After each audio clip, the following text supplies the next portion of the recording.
Welcome back to the Turn by Turn podcast.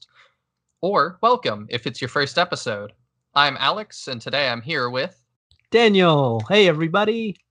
Yeah, so we do this thing where we like to sit and talk about video games. And so today we're talking about Skyrim, um, because that hasn't been done enough already. Lots of new angles to be discussed today. Hopefully, I hope I actually did find some new angles to discuss. I think so. I have a lot of thoughts about this.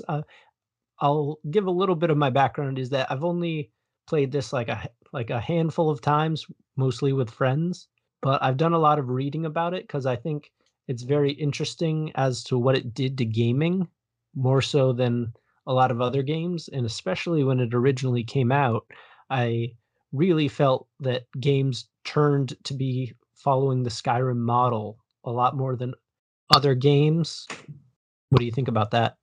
Yeah, I think the industry sort of shifts to go in certain ways after a genre defining game comes out.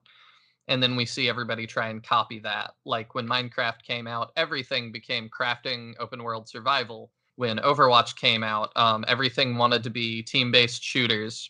And when Skyrim came out, everything wanted to be a sandbox open world RPG game. And actually, the top of my notes is I remember the release being a huge epic thing because it came out November 11th, 2011, or as they abbreviate it at the end of the trailer, 11/11/11. And so when when it's just all ones and you're trying to say, like, this is the most epic game that has ever gamed, it definitely left an impact. There was just so much hype for it. And the weird part of it was too, this was Elder Scrolls 5, and I had never heard of Elder Scrolls 1 through 4. I will second that I didn't know there was 1 through 4. Yeah, but everybody was just suddenly super hyped about 5, so I was really confused why I had not seen this hype for 1 through 4. And I still don't really have a good answer for that. I'm not sure I could even tell you what consoles 1 through 4 are on. I think it was mostly PC. Yeah, okay. That would make sense because it's been ported almost everywhere at this point.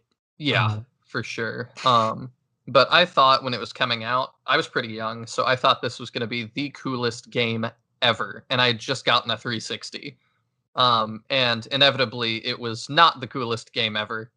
But I also don't think the sentiment was completely wrong. I like you said, I think the experience of Skyrim as a whole is more important than what Skyrim is itself. Having just read a lot about it and heard a lot about it for years and years, that the main storyline is fairly forgettable. Like when people talk about Skyrim, they're talking about the sandbox, they're talking about the side quests. They're not really, you very rarely hear, "Oh yeah, the main storyline was so great. I couldn't stop playing." It's the addictive sandbox quality that pulls you in more so than the game. Yes, and like Daniel's limited experience, I wrote down that I've played Skyrim pretty extensively, but I've never played with mods or DLC. So I'm just limited to vanilla. And you'd think, oh, that carves out a ton of content, and it does, but there's still a lot there. My very first time playing was at a friend's house, and I played for about an hour, and I literally walked around the entire time and only found like one thing with which to fight. Like I didn't find any towns, Hmm, I didn't see any other characters. I ran into like one wolf, and that was it in the entire hour that I played. that's really surprising. Like I never found anything, and like I can't imagine that it's just because I'm stupid. I think it more has to do with just the sheer size of the map. Yeah, I would say that your results are probably not typical though. I actually had the opposite experience in that. Let's talk about how the story starts, and then I'll get into that. Mhm. Skyrim takes place 200 years after the events of the previous game, Oblivion. But I never playing it. I didn't ever feel like I was missing anything. They do a pretty good job of showing you the world and explaining things to someone like me who has no idea what has come earlier in this world. And I think it kind of goes into what you said that like the main story in these games just doesn't seem that important. The story starts with you waking up on a cart and customizing your character to your heart's content. So I picked the Khajiit cat person. What did you pick? I would have also gone with the Khajiit. I have an affinity for cats. We don't need to get into it. I like cats. You're a furry, is what you're saying. No, absolutely not. That does No, not get into the tagline of the episode.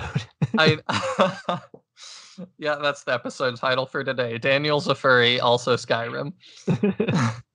No, Well, I that's knew what it. we get viewers. I knew it would come up because of the Khajiit thing, and people always make fun of that. My reasoning I wrote down is I don't usually want to play a game as a character that looks like me in that game. And this goes for all games. I want to be something weird. In sci-fi and fantasy games, I just don't want to be a human because I can already do that. Fair. I don't have to wonder, you know. I liked the Khajiit's look, and yeah, again, there's furry jokes, I'm sure. And I liked the race bonuses, which was stronger unarmed combat, but especially the lesser fall damage. At one point, I made a file to try Nords, which is kind of just the standard human, to see how that was, and I jumped off a small rock and died. So I was just like, man, that's. I didn't think the fall damage buff would be that, you know, that game changing, but it really felt game changing after playing as a Khajiit, knowing nothing else, and then switching to a Nord and taking a very small fall and dying from it. That's a good lesson for the real world as well. Be very careful. Yeah, yeah. Don't just jump off stuff. Yeah. um, the Khajiit I also thought were culturally interesting, but obviously I hadn't played any of the prior Elder Scrolls games, so I had no way of knowing that. I like that they're sort of nomadic people that just sort of travel Skyrim, and they don't seemingly, like, again, I can be totally wrong because I am not that versed in the lore, but they don't seem to have as much of a home as anybody else. But also the benefit of that is no one really hates them or loves them. They're just kind of like, there's a Khajiit over there that sells stuff. Whatever. Hmm. And I think that even though it's like cat people and like furry jokes and stuff like we were talking about, like it's fun to have another like non-human option. I know another like kind of like repeating what you were saying earlier, it's fun to have more unique choices than just, oh, you're a human from this area, you're a human from that area. Like it's fun to have like a weirder choice available to you. Yeah, and in terms of non-human weird choices, I think Skyrim only has two, in being the Khajiit or the Argonian, which is the lizard people. So the furry jokes were gonna get made no matter what. Yeah, you can be an orc, yeah, you can be an elf, but like, really, it's just like human with a couple of extra traits. With gaming in general, like you were talking about wanting to not be a human, like we've been elves a lot, we've been orcs a lot. We haven't been cat people or lizard people much. So that feels like a new, like fresh angle to go with. Exactly, exactly. So anyway, you wake up on this cart as a prisoner being led into an imperial execution, as you seem to have been caught with their rival faction, the Stormcloaks.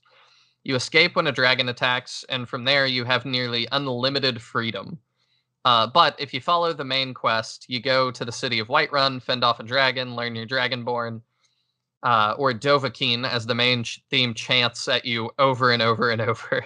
But you don't have to do any of that, and I think that's kind of the cool part of Skyrim. Obviously, you can just wander off and find all these different things to do, and for the most part, set your own goal. So I have more on the main story, but this is where my experience definitely divulges from yours. When you escape this burning town, I don't understand really how it happens. But you, like, knowing nothing, I end up at Whiterun, which is where I'm supposed to be. And I don't feel like they made me make that choice. I don't feel like it was a linear thing to get there.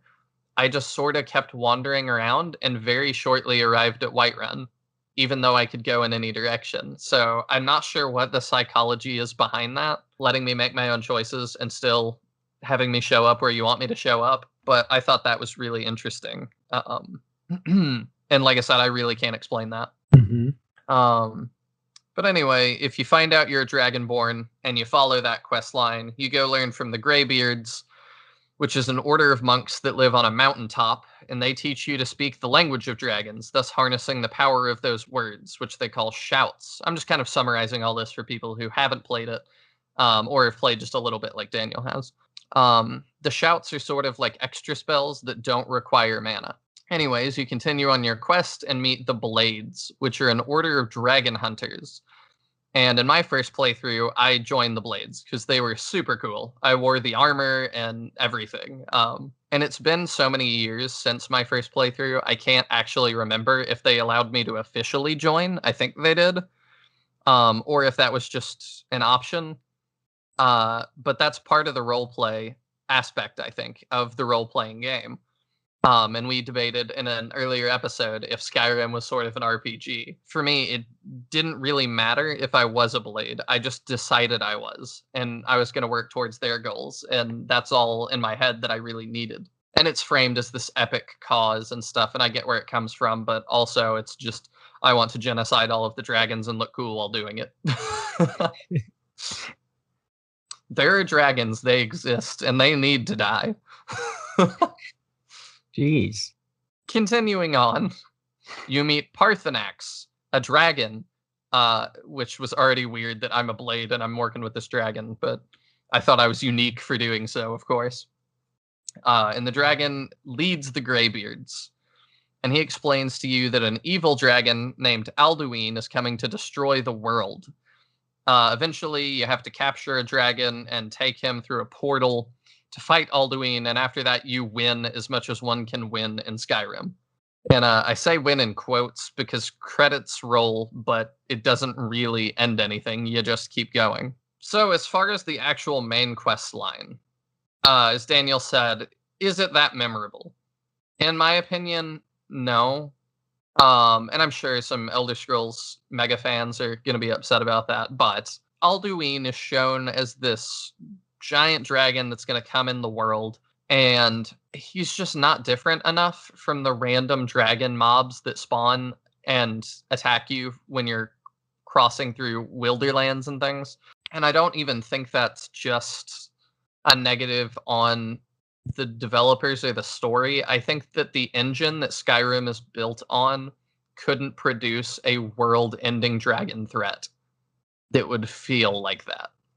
He's just too small, and his destructive or offensive capabilities are just not big enough to show that kind of thing. And even in the cutscenes where they Parthenax shows you Alduin fighting like earlier on in the timeline, you know, this world-ending dragon threat is fighting like 4 dudes, and they find a way to seal him away.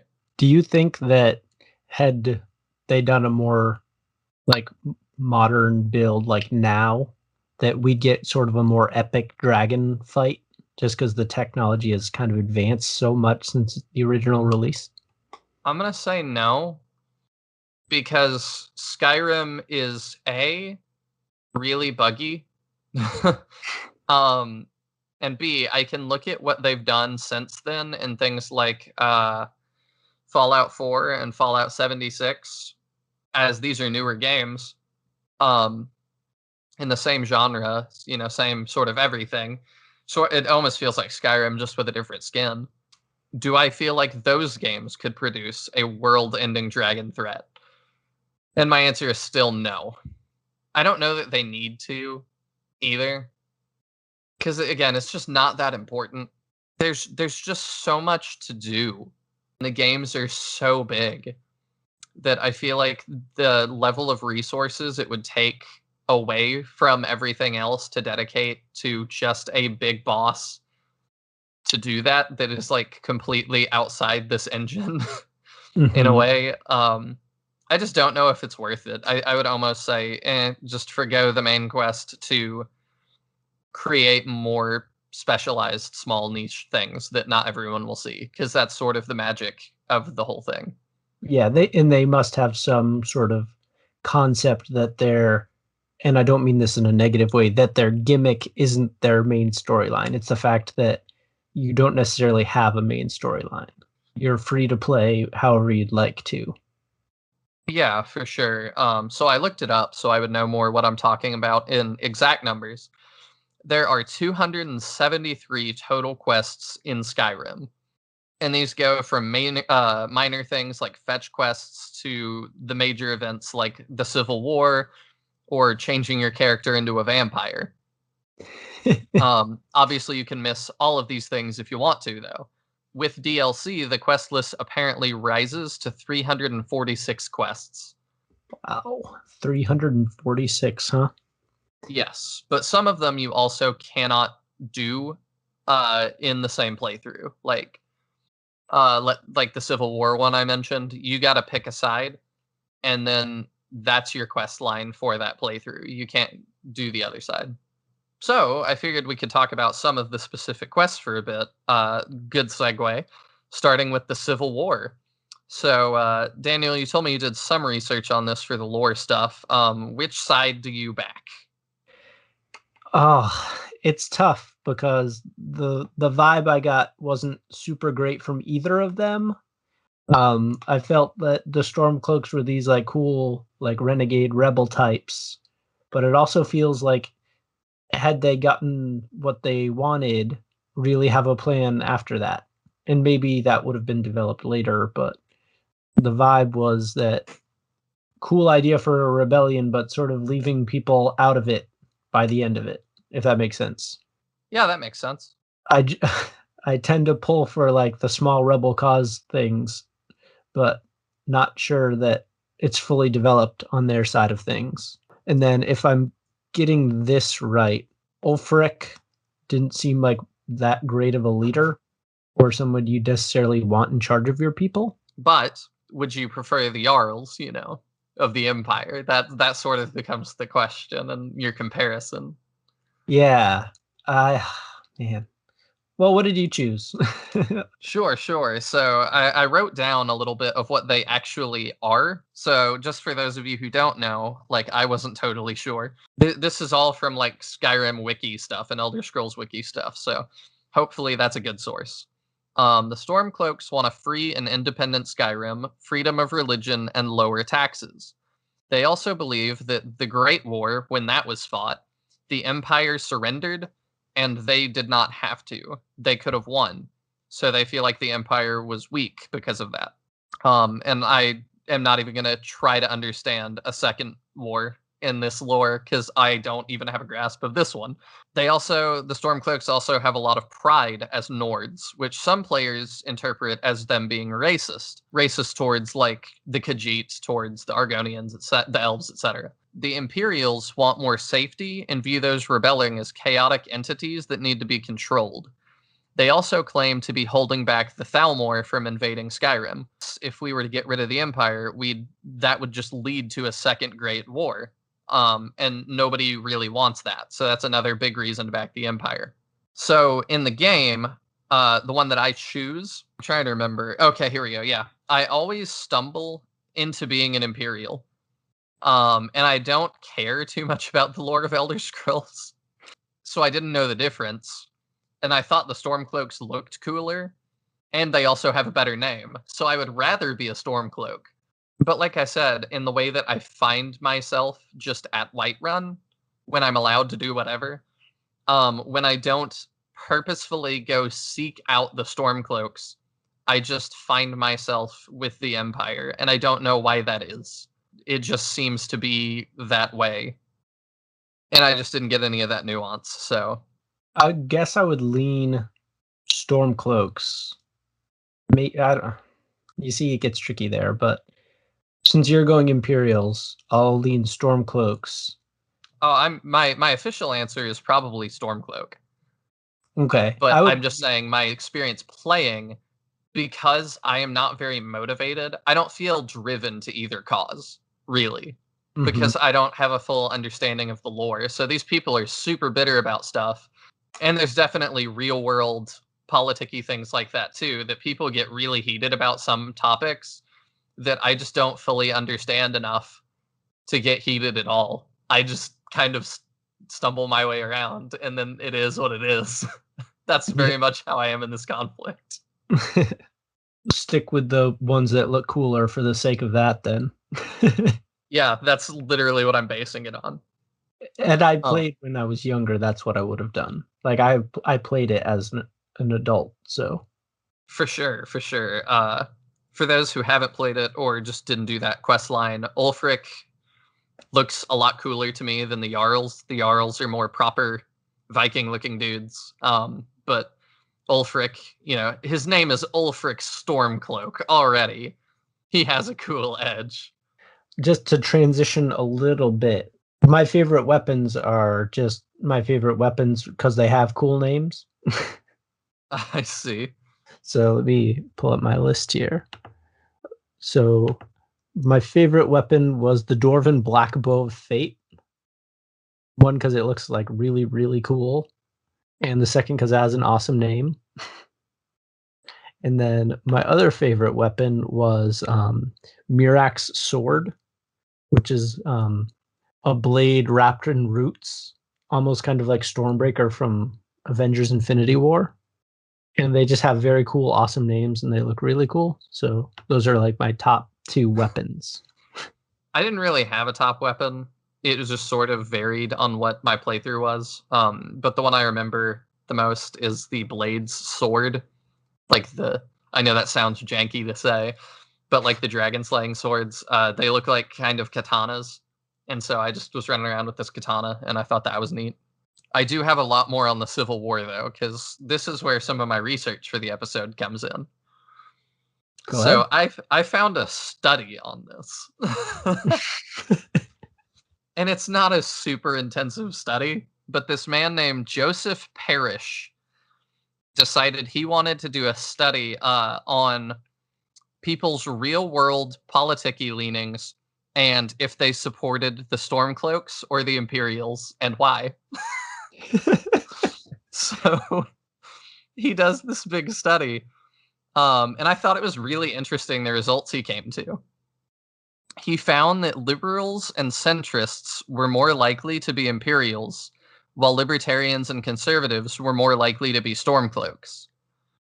And it wasn't insignificant numbers. A libertarian was 2.29 times more likely to be a Stormcloak than a liberal was. And a liberal was 1.82 times more likely to be an Imperial than a conservative. Liberals were going to be Imperials 3.25 times more than a libertarian. And that's the biggest number in the study. That's the biggest gap. And all of this is also framed in that parts of the study I think are a little bit biased because there were only like 300, a little more than 300 respondents, which already is not a great study. And he conducts it on Reddit, which is pretty Oh, far left leaning. And then also only people, hopefully more people that care about the actual lore were going to answer the questions or participate anyway. But he fully admits most people that play through are like me and just have no idea what they're getting into anyway. that seems like a fair conclusion because I imagine that a lot of people play video games for the escapism of it. So you might not even have that in your brain while you'd be playing it, and then you'd see that later and be like, "Oh yeah, of course." Yeah, a couple other numbers I wanted to throw at you from it real quick that I thought were neat. He looked at likeliness to take a side in the conflict at all, because apparently neutrality is an option. And I'm not even sure I noticed that in game. I don't know if I figured that out. So that also presents this weird thing of like I didn't choose that, but I was not even aware I could choose that. But liberals were most likely to take a side, either side, at 89.7% taking sides, while conservatives were least likely to support either side with 82.1% actually choosing a side. He also found that if you identify with none of these politicky words, conservative, centrist, liberal, etc., you were almost equally likely to pick either side or stay neutral. It's not perfectly balanced, but it was really close to a third, a third, and a third. So I thought that was really weird. That almost, like, nullifies the other stats. In Yeah. a Some people talked about too, it could also be somewhat biased just because of your experiences in the game. And to offset this somewhat, he tried to he left an open box where he just said, "Why did you choose the side you did?" And some people said they were very heavily in favor of Stormcloaks because the game opens with the Imperials trying to execute you, and they held a grudge over that. That seems fair. Yeah, I mean, fair enough. That was my note about the Imperials, that when the game starts, they try to execute you. That was sort of the point when I was like, okay, maybe like it must be the other thing, the Stormbreakers? No, Stormcloaks. Stormcloaks. Ugh, the Stormcloaks. And then I was realizing, well, they're sort of like the rebel without a cause. And I was like, would I really want to be that? And that's when I got sort of mixed up about, would it be better to fight for nothing, or would it be better to work with the people that try to kill you? Yeah. And as I've said, at the end of the day, my answer is I'm just not invested in this lore. So I don't totally care. Is there Um, novelization of the story of this? I don't think there are novels outside of game. There are books you can find in the game to read more about these things. Think there's books. Yeah, I Are there meant to books? look that up because There. It seems like there are books. you'd think there'd be a market for it, because there are Yeah, like the hardcore, like, because I imagine for some people that this is sort of their Lord of the Rings, for sure. like Yeah, you their got generation titles Lord like of the Rings. The Infernal City, an Elder Scrolls novel, Lord of Souls, the Elder Scrolls official cookbook. That's a can't miss. Let's see. Yeah, Yeah, it seems like there's not too many books. The Skyrim library, the Histories, Volume 1. yeah, it's very much like Tolkien for another generation. Yeah, it does seem that way. I would bet there's also a lot of overlap too, though, and that people that like Lord of the Rings also are potentially interested in Elder Scrolls. Oh, absolutely. And it'd probably be like a decent, like if you're a Tolkien fan, it might be like a decent kind of gateway drug to Elder Scrolls. Like if you really dig that like fantasy vibe, if you love Tolkien, you'll probably like Elder Scrolls. Yeah, I think so. And just before we get too far away from that study, too, I don't have any more on it, but if you want to read it for yourself, I found it just by Googling Stormcloak versus Imperial, but it's on this website I've never heard of called, I'm just going to spell it for you because I don't even know how to say that. COSGRRRL.com. Three R's. So if you want to read it, I would encourage you to. And the author, one more time, was Joseph Parrish. So good on you, Parrish, for overcomplicating things, because I absolutely love that. Like having the time to do that gets you like a high mark, regardless of your results. Yes, I totally agree. And it doesn't matter to me too much that it's not the best study in the world. Like, and nobody's going to pump money into this. You just kind of got to do what you can do. It was probably just like a fun Reddit conversation that went a little wild. It wasn't like someone's like dissertation. I don't think. I don't know. Yeah, but I mean, if you're a fan of our show and you need a dissertation, there's an idea for you. There you go. It's laid out. There's already some information available to you. All right, so we're going to jump to a quick break, and we will be right back. Bye.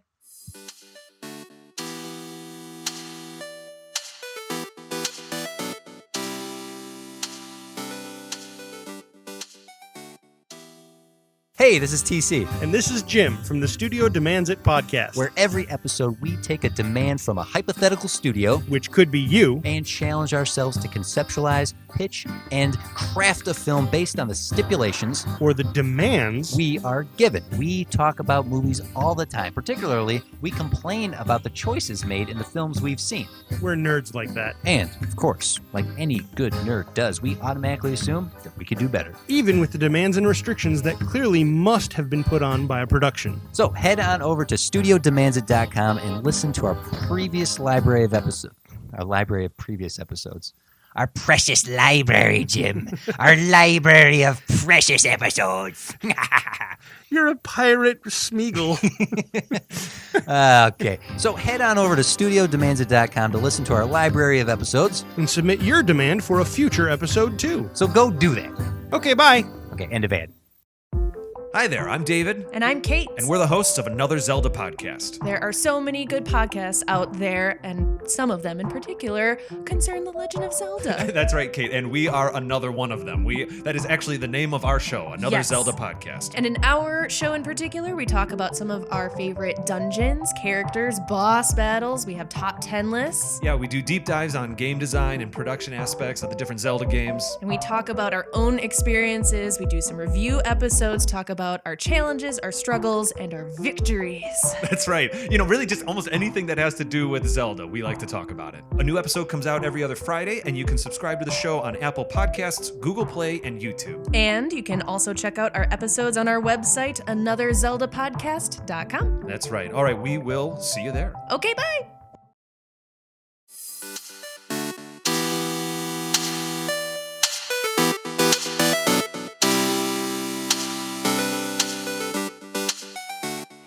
Hey everybody, we are back from our break and we're just going to jump right back into Skyrim. We talked about the Civil War for a while, but it's one of the biggest quests, so that made some sense. But I thought we could talk about some of the smaller ones I thought were neat. And some of those are like the Black Hand and the Dark Brotherhood, which are these powerful shadowy figures you can track down to either kill or join. And I never did that one. I could never figure out how to start it, but people told me stories about that. And I thought that was super cool. And I like that there's really interesting ways to start some of these small quests, like the Thieves Guild quest. The only way you can, I think, start that quest for the Thieves Guild is to just keep stealing stuff. Eventually, they'll find you. I don't know. I'm just kind of a sucker for those kinds of things. And I tried not to spoil myself too much because now this episode's making me want to go back to play this game more. But some of the other ways to trigger quests that were unique were like you can sleep in the game, which I almost never do because it doesn't really give you much. The only time I'd really do it is if I'm playing in a lighting where at nighttime it's harder for me to see my screen. I'll sleep through the night. But apparently if you go to and I would only do that pretty much in a field or something. Like I just do it wherever I was because you can just push that button. And I guess that's probably more akin to waiting, but I would only really wait. You can apparently sleep in hotels and inns. So apparently if you go to one certain inn and you go to sleep, that triggers a quest. It's like a haunted inn or something because your sleep gets interrupted. I did lots of the cave exploring quests with the gold and emerald claw things, solving those puzzles. And they were usually kind of neat and gave me an excuse to cut through a bunch of skeletons and draugrs, which are these zombie things. Do you think that there's quests that nobody has found yet? Do you think there's kind of like these like really deeply hidden things that nobody's really come across? I'd say no. Because like just the way that people have the ability to sift through codes these days, you can figure out the coding of everything. They've had 10 years at this point. I would say that probably that could potentially exist for Elder Scrolls Online, because I don't know if you can really sift through that code as easily. I'm not sure what the user has access to. But yeah, probably not for Skyrim at this point. Yeah, that's basically what I was thinking. I just love it in game, like the thought that in a game there's potentially more. And like now that people like go into the codes, it's way different. But growing up, a lot of my favorite games were the games where it was like, oh yeah, there's like this other thing that you have to find. Oh, same. My biggest example of that, this is a little bit tangential, but I was playing Kingdom Hearts Chain of Memories on the Game Boy Advance. And lots of Kingdom Hearts fans are not super fond of that one because it had this weird card, like trading card mechanic, factors into the combat, and the rest of the games don't have that. So I get why they don't like it. But that was my first one, and so that was all I knew, so it was fine. But the end of that game, you finally beat it, which took me forever.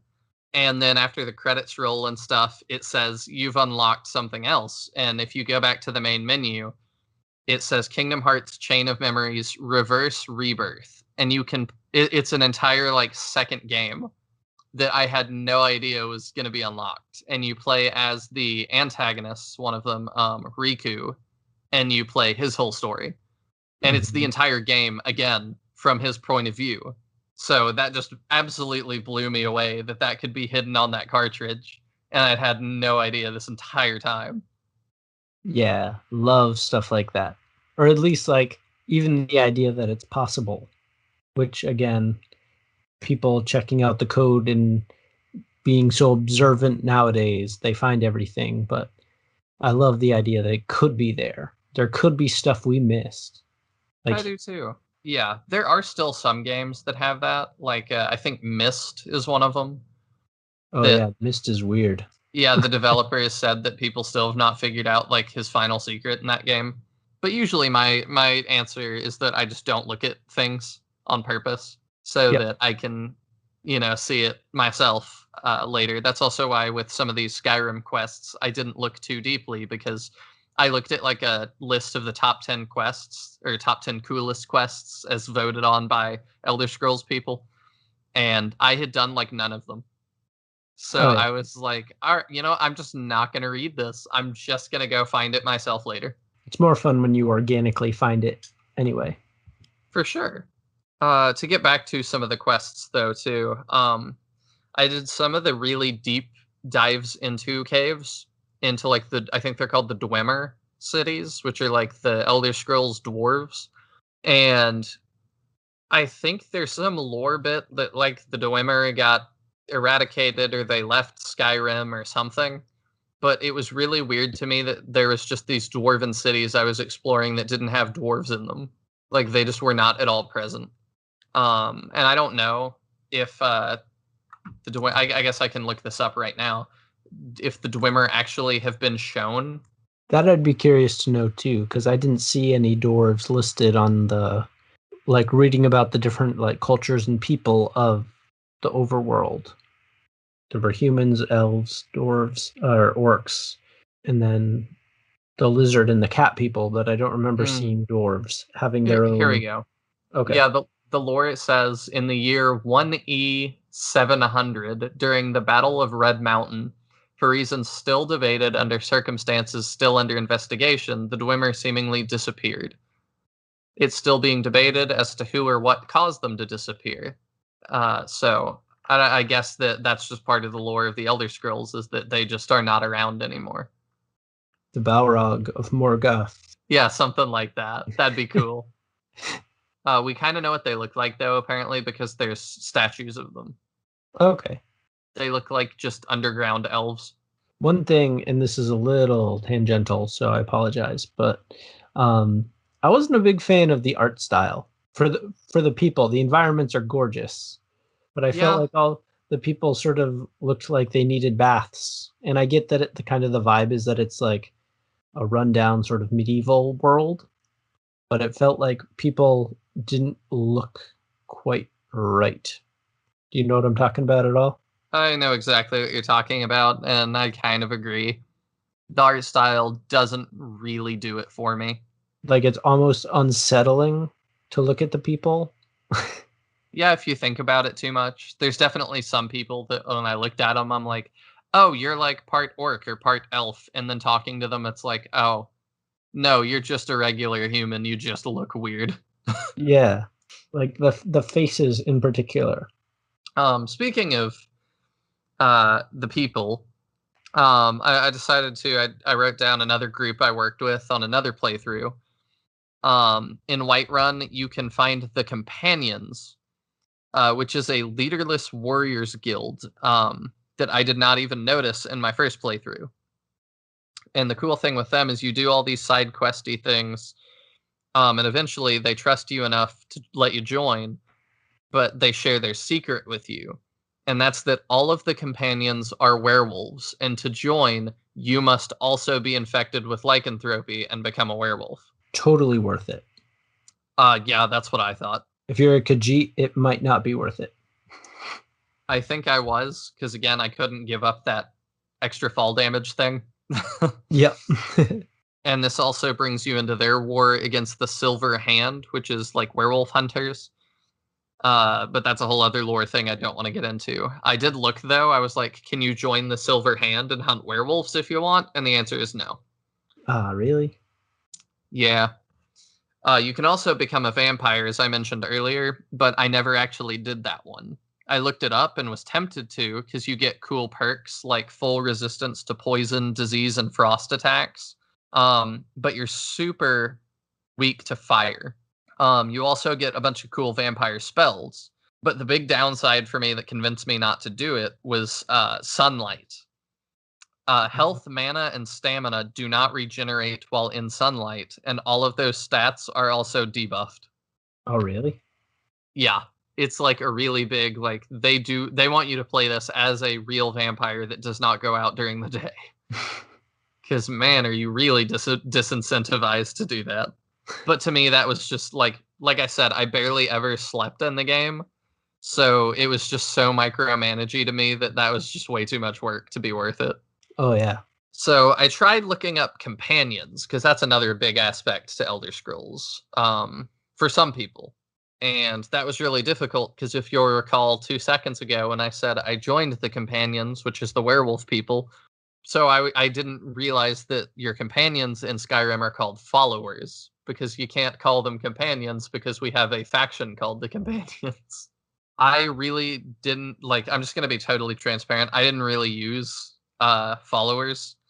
I was always afraid they would die, because I thought they would die for good, and I constantly got into crazy situations where I figured they would die.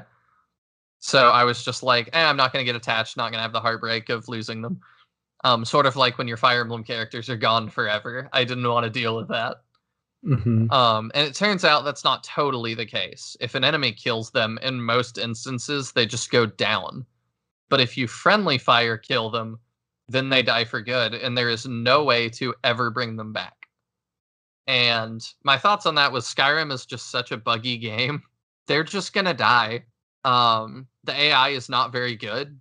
And I've seen tons of videos of people's followers just charging into obvious traps and doing all kinds of stuff and them losing them for good, that I just figured The only one I really used was Ayla the Huntress, which is one of the companions. And I don't mean companion. I mean companion as in werewolf people.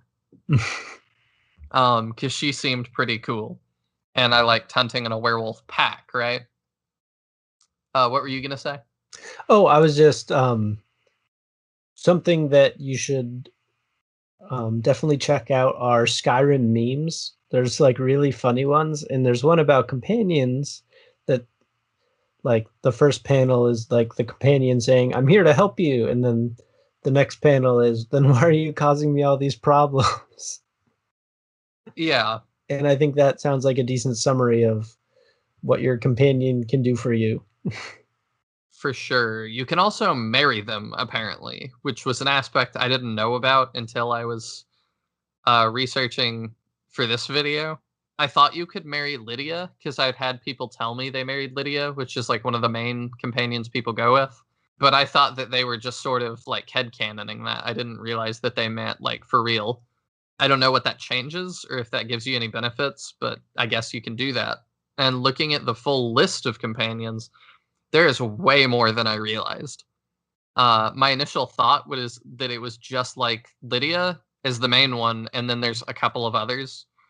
But there's apparently with DLC more than 70 of them. Wow. Which also seems weird that you can only pick one to go with you at a time. I'm when you have that many, let me take at least 2. I know, get all 70 and have an army that you charge around with. Yeah, that'd be fun. And I'm That'd sure be mods really mods cool. let you do this. Oh, I bet. You get to charge around with a whole force of people. Like a strike force. Skyrim Strike Force will be a new game coming out pretty soon. Oh, I thought it would just be Skyrim coming out again pretty soon. Oh, no, Skyrim Strike Force, Elder Scrolls 7, or I'm not sure where they are in the 6. release. The 6, so Skyrim 7, Skyrim Strike Force, where it's just you and 70 guardians charging around, completing whatever needs to be done. I'm at 6 is not even out yet, so that would be weird if we skipped that. But I mean, Well, they need time to develop it now. yeah, we'll just go ahead and announce it. Yeah, we'll announce it for them, and then they'll develop it and release it. Mm.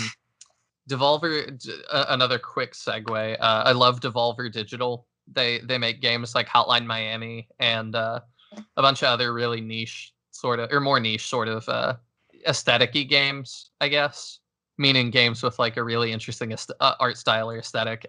They also have their own sense of humor though, and at one point I always love their E3 presentation. I think it was just this past year. Their one they did was like, you have early access on Steam, but what if we at Devolver Digital are bringing you earliest access, where you can, as soon as a developer has an idea of a game, you can go ahead and purchase that right now. You can purchase the idea. Yeah. They don't have to have anything. It's just they have an idea, and you can go ahead and just buy that right now. Like a pre-order. Yeah, but like earlier than pre-order, like a pre-order. Almost sounds like NFTs from our last episode. Oh goodness. Yeah, so if you haven't seen the Devolver Digital presentations, there's even an overarching storyline from year to year, so I would say start with the first one, but they're really fun parodies of the industry as a whole. Jumping back to companions in Skyrim, though, much like the character creation, looking at the list, I'm also more into the non-human companions, and it seems like Dawnguard, that DLC added a bunch that I'd be interested in. So just my quick list, because like the Fire Emblem video podcast we did, I liked going through the different companions and different people that could go with you and kind of giving thoughts on favorites. And this has way too many to do that, but just a couple that stuck out to me were the Armored Troll. I don't know why the troll works with you, because they don't seem fully sentient in vanilla Skyrim, but I guess you can get an armored troll that runs around with you. You can get Bran, the armored war dog, and he seemed really cool. Garmer, the death hound. I'd love to know the lore on that guy, because he looks like just this hellhound thing. And then the last one that stood out to me was Reichling, and I guess that's the name of their race. And they're just these little frost goblin looking things that you can get as a companion. And I don't think they were even in vanilla Skyrim. I've never seen these guys, but they looked kind of cool. So I would definitely want Reichling as a companion. So from here, I was going to switch to sort of just the experience I've had with Skyrim. And that, since I had more of the experience owning the game and playing through it and stuff, I played primarily on 360 when the game came out. And I remember it as being really, really unstable. Every time I played, the game would crash 3 or 4 times, and I would lose progression each time, which is pretty horrible, really. But it was so much fun that I still don't hate it or remember it like super poorly for that. And a few years ago, I bought the game again for Switch because my 360 red ringed, and I got it fixed like once, and then it red ringed again. So I guess the console itself was pretty buggy too. But I bought the game again for Switch, so I would have a working copy, and I could bring it with me on the go. And I haven't messed around with it too much on Switch, but it does blow me away that a massive game like that was one of the biggest games released in 2011 when it came out, less than 10 years later can run on a cartridge the size of a postage stamp. Mm-hmm. Just the feat of that and the engineering of that really blows me away to this day, that you used to need like something the size of a 360 and a disc, and now I can put it in my pocket. And it really speaks to the quality of the game that they keep porting it onto each new system that drops. Almost like Chrono Trigger is available almost everywhere now. Yeah, I think Skyrim is in a league of its own with that, though, because there's whole memes about just, I think it's Todd Howard is the head of Bethesda, that he presents Skyrim at every single event, and it's been released on, mobile phone. And like, I think the thing that the meme comes from is that he acts like it's a big deal every time. Like, he comes out and is like, "You're not gonna believe what Bethesda's releasing." And it's like, "Is it Skyrim again?" And then he's like, "It's Skyrim again. We're gonna do, it's now out on PS4 and Xbox One. Bet you didn't see that coming. Now it's on PC, but again, and it's nicer looking." Like, it's a similar vibe of the people that peak in high school and then like always talk about how good high school was. yeah. Yeah, it really is that. But it's weird too that it's like people still don't dislike that guy. Every time he comes around and it's like, remember how great that was? People just kind of go, yeah. Well, that speaks again to the quality of the game, that people are still interested, even though it's just like a re-release or on a new console, or they've created a mobile version. You can play it on Google Glass, whatever it might be. On what's it called? Stadia. The kind of last thing I have, my last real section, is my favorite playthrough aside from my blade. And that was this mage I made. I did an Argonian mage. And the Argonian was cool by himself too, because their racial trait was that they can breathe underwater. And that's just super cool. Like, you don't think about it being that limiting. But when I was swimming around looking at, you end up doing that more than I realized, swimming around looking for items at the bottom of a body of water. And it was cool to just be able to sit down there. If enemies are attacking you too, like you don't have to, dodge them and stuff. You can just go sit in the water. But what I did with that playthrough, I decided my victory conditions beforehand. I ignored all of the Dragonborn stuff. I did not even go learn the first shout. The world just had to fend for itself against Alduin, and I love that I could make that decision. Instead, I just studied magic, and my goal was to become the most prestigious mage in all of Skyrim, which I defined as the Archmage of Winterhold. And Winterhold is like the mage's college. So I traveled the land learning all sorts of spells, refining my magic, and eventually I enrolled in the college and worked my way from a student to instructor to Archmage, playing the politics and doing all these quests along the way. And it's probably not the most interesting Skyrim story, but I liked that I could make it all of my own and just completely on my own terms. Mm-hmm. That sounds really cool. Yeah, I just like that people don't even call me the Dragonborn, really, because I didn't do that. Mm-hmm. Like, I never found that out. I did not go to Whiterun ever. And that kind of brings me to my real final talking point, which is that I think that that's the real beauty of Skyrim, that players have the ability to choose all these things for themselves and just be anything they want to be. Mm-hmm. And even though I don't care much about the lore of of Elder Scrolls in general, or Skyrim in general, it's just cool that I don't really have to, and I don't think anybody really has to, because your character has their own lore that you create through your actions, and that's really what the story is about. And I think that is why we're even talking about it on an RPG podcast, is that it is sort of like a free for all, like a free play. Like, you go through and you make your choices that determine how your game goes. Like, there is a story there for you, which you can choose to do that. But you can also choose so many things. Like, you chose to be an Argonian mage, but someone else could choose to do something totally different. And I think that's where the RPG element comes in.